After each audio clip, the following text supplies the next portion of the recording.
things that I do is I try to help people get a picture of what I mean by racism. So tell me how it is. I'm going to first category is white racism, then we'll deal with black racism. So white racism.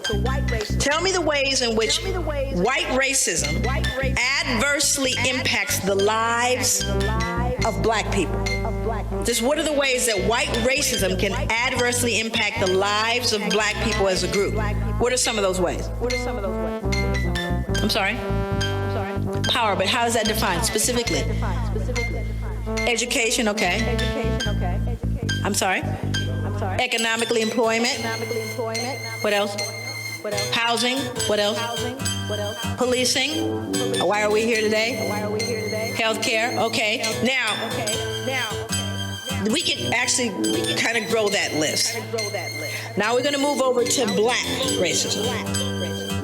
Tell me the ways in which black racism adversely impacts the lives of white people as an entire group. Thank you.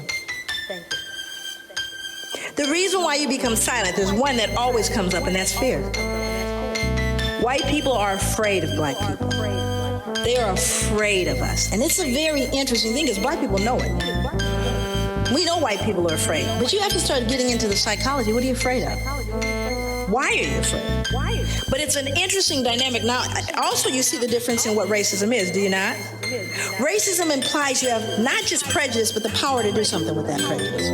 Now, I don't like you, not only that, but I'm going to control whether you can get, I may say I hate you. I hate white people. I hate them.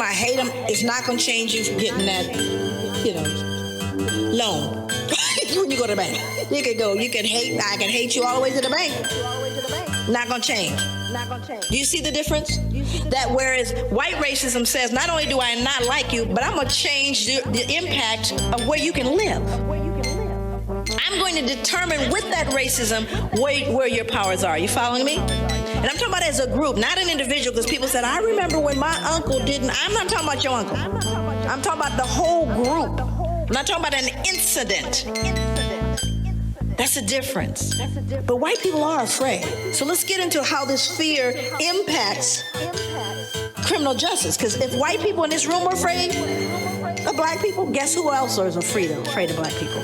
Only they have guns. So now let's look at what he said. Simply put, white cops are afraid of black men. We don't talk about it. We pretend it doesn't exist. We claim color blindness. We say white officers treat black men the same way they treat white men, but that's a lie. And here's a big one. In fact, the bigger, the darker the black man, the greater the fear. Any big black men in here? You got a big old bullseye on you, even if you got the suit on. And it's the truth, because statistics bear it out. The African community knows this. Hell, most whites know it. Yet, even though it's essential, if not the defining ingredient in the makeup of police racism, white cops won't admit it to themselves or to others.